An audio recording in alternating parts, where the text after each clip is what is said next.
Back today for patterning part 4.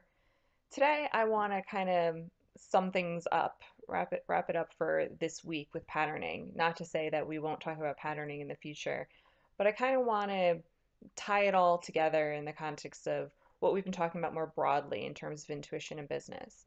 So in the earlier videos, we've defined patterning as a custom series of steps that your ego, or each of our egos, takes every time we go for something and we don't get it. So it's essentially a map of how we self-sabotage.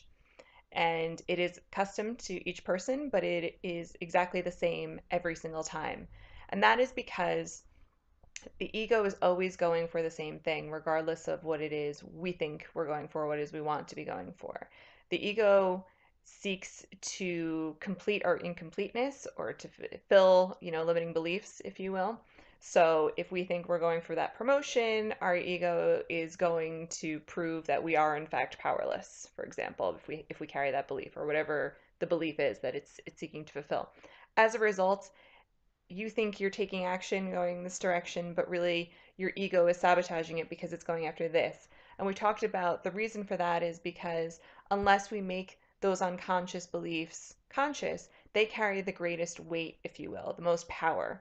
And that is the message that gets sent to the subconscious, who essentially is just taking orders and will fill the order that carries the greatest weight.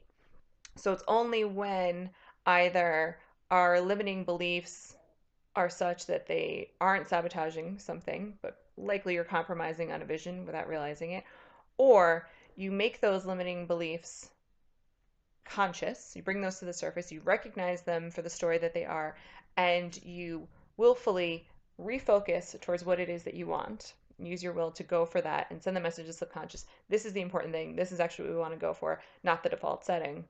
It's only then that you'll get what you truly want to fulfill your vision. So my point in raising all this is this really relates to this really clarifies to me the value of intuition in business. And I talked in previous videos about having the courage as a leader to trust your intuition and to lead your business in the direction that your intuition takes you. And here's the point, our pattern is our default setting. It is our unconscious. It is what all of us are running on unless we actively choose to become aware of it and actively choose to shift out of it, which is a very small percentage of time and a very small percentage of the population that's even aware that this is going on. Because otherwise the pattern feels totally real. That story, if you will, we don't most of us don't even realize is a story. We think it's the truth of what is.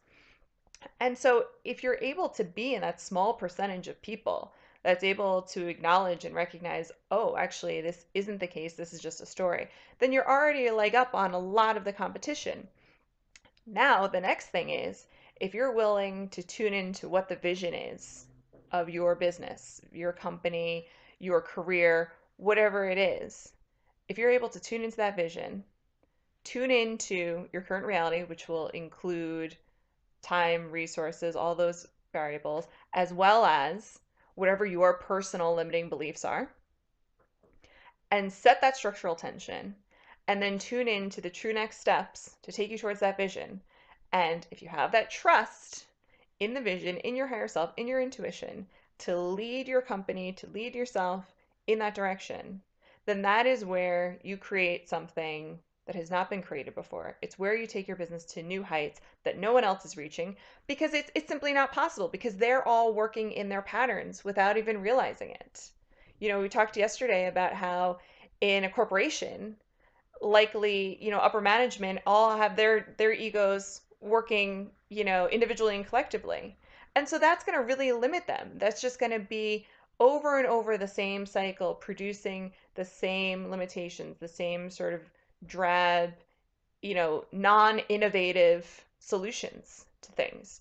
It's only the creative thinkers that are tapping into their intuition, that are rising above their patterns, their individual patterns, and choosing to put the value in that vision. Those are the ones that are going to be successful in business, the most successful in business.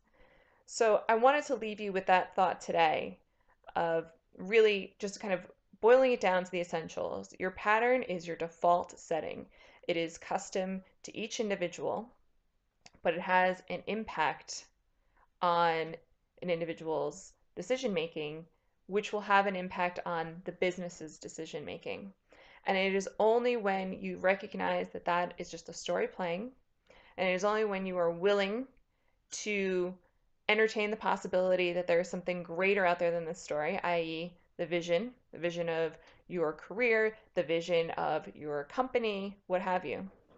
And it is only when you choose to trust that vision by trusting your intuition, trusting your higher self, and it is only when you choose to take action on that and follow through that you will achieve extraordinary results.